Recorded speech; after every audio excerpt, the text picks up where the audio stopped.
Welcome to my channel. இன்னைக்கு Vinayagar Chaturthi special கொழுக்கட்டை எப்படி பண்ணலான்னு பார்க்கலாம். இந்த கொழுக்கட்டை ரொம்ப டிஃப்ரெண்ட்டாக கலர்ஃபுல்லாக கிட்ஸை அட்ராக்ட் பண்ணுற மாதிரி இருக்கும். இந்த கொழுக்கட்டை எப்படி பண்ணலான்னு இப்போ பார்க்கலாம். கொழுக்கட்டைக்கு ஸ்டஃபிங் ரெடி பண்ணிடலாம். நான் 1/4 கப் பாசிப்பருப்பு எடுத்திருக்கேன். இதை தண்ணியில் நல்லா கழுவி எடுத்து வச்சுக்கோங்க. ஸ்டவ் ஆன் பண்ணி குக்கரில் 1/4 கப் பாசிப்பருப்புக்கு 1 கப் தண்ணி ஆட் பண்ணிக்கிறேன்.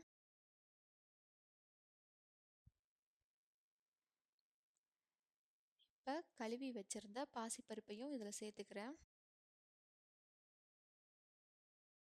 குக்கரை க்ளோஸ் பண்ணி லோ ஃப்ளேமில் 3லேருந்து 4 விசில் விட்டு எடுத்து வச்சுக்கோங்க. இன்னொரு பேன் வச்சு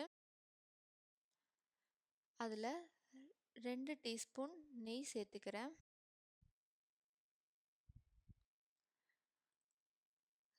துருவின தேங்காய் 1/2 கப் எடுத்திருக்கேன்.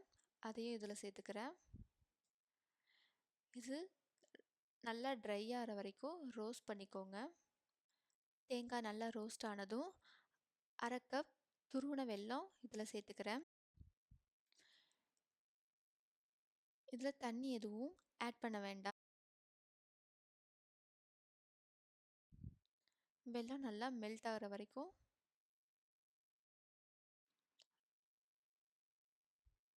ரோஸ்ட் பண்ணிக்கலாம். நல்லா ரோஸ்ட் ஆயிருச்சு. இப்போது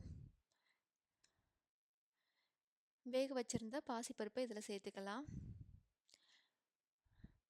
பாசிப்பருப்பில் கொஞ்சம் தண்ணி இருக்கும்.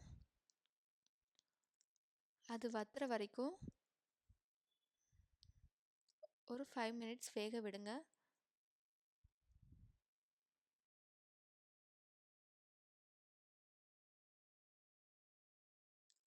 பாருங்கள், தண்ணி கொஞ்சம் வத்திருக்கு. இன்னுமே கொஞ்சம் ட்ரை ஆகட்டும்.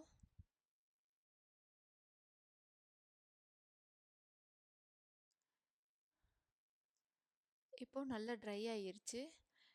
இப்போது ஒரு 4 ஏலக்காவை இடித்து இதில் சேர்த்துக்கிறேன். இந்த ஸ்டேஜில் ஆஃப் பண்ணிடலாம். இப்போது ஸ்டஃபிங் ரெடி ஆயிடுச்சு. இப்போது மேலே வைக்கிற மாவு ரெடி பண்ணிடலாம். அதுக்கு நான் 1/4 கப் கேரட்டை மிக்சியில் அரைச்சி எடுத்துகிட்டு வந்திருக்கேன். இதிலேருந்து நம்ம ஜூஸ் மட்டும் எடுத்துக்கிறோம். எனக்கு 3 டீஸ்பூன் கேரட் ஜூஸ் கிடச்சிருக்கு. நான் 1/2 கப் மாவு எடுக்க போகிறேன். அதனால் 1/2 கப் தண்ணி எடுத்துக்கிறேன். 1/2 கப் மாவுக்கு 1/2 கப் தண்ணி எனக்கு சரியாக இருக்கும். நான் கடையில் வாங்கின மாவு தான் எடுத்திருக்கேன்.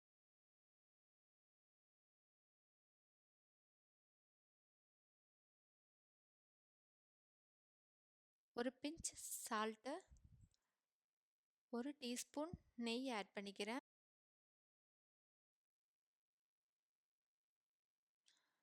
இது நல்லா கொதிக்கணும். கொதிச்சதுக்கப்புறமா நம்ம மாவு ஆட் பண்ணலாம்.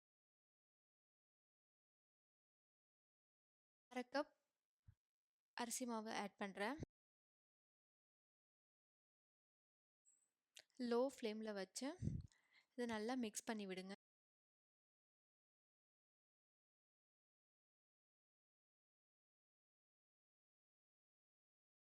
இந்த சூட்லேயே கொஞ்சம் மாவு நல்லா வேகும்.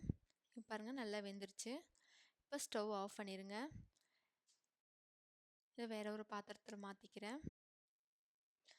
இப்போது சூடு ஆறிடுச்சு. இது நல்லா பிசைஞ்சு வச்சுருங்க. பாருங்கள், சாஃப்டாக ஒட்டாமல் வருது. இதே மாதிரி 1/4 கப் பீட்ரூட் எடுத்திருக்கேன். அதையும் அரைச்சி ஜூஸ் எடுத்துக்கிறேன்.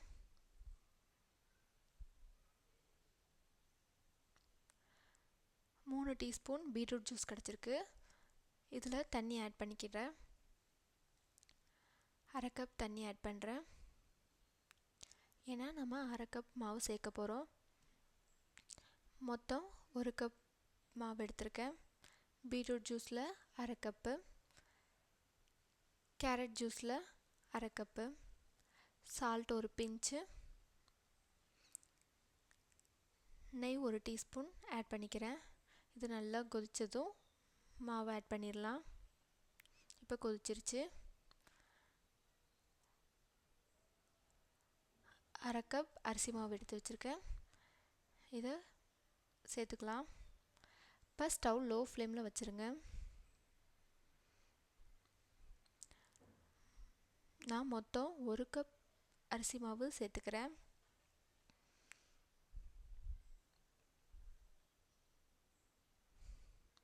பாருங்கள், மாவு ரெடி ஆயிடுச்சு. இப்போ ஸ்டவ் ஆஃப் பண்ணிவிட்டு மிக்ஸ் பண்ணிக்கிட்டே இருங்க. மாவு ரெடி ஆயிடுச்சு.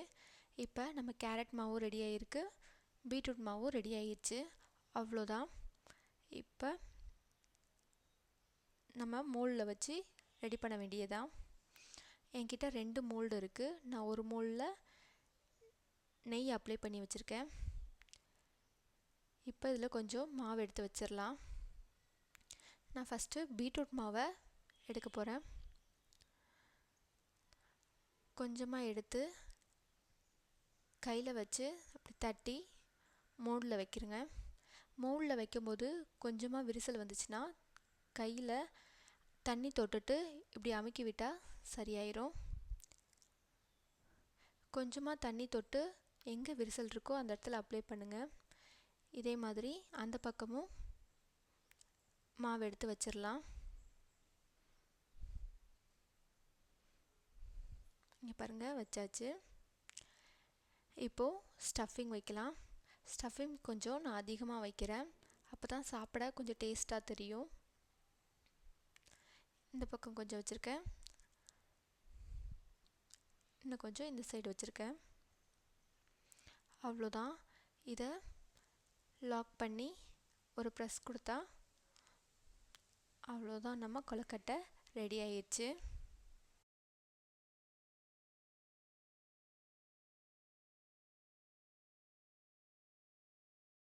ஒரு இட்லி பிளேட்டில் நெய் அப்ளை பண்ணிவிட்டு ஒவ்வொரு கொழுக்கட்டையாக எடுத்து வைக்கிறேன். 1 கப் மாவுக்கு 8 கொழுக்கட்டை கிடச்சிருக்கு. இதை 10 நிமிஷம் வேக வச்சு எடுத்துகிட்டு வந்தால் நம்ம கலர்ஃபுல்லான கொழுக்கட்டை ரெடி ஆகிருச்சு. இந்த விநாயகர் சதுர்த்திக்கு இந்த கலர்ஃபுல்லான கொழுக்கட்டையை ரெடி பண்ணி சாப்பிட்டு பார்த்து எப்படி இருக்குன்னு கமெண்ட்டில் சொல்லுங்கள்.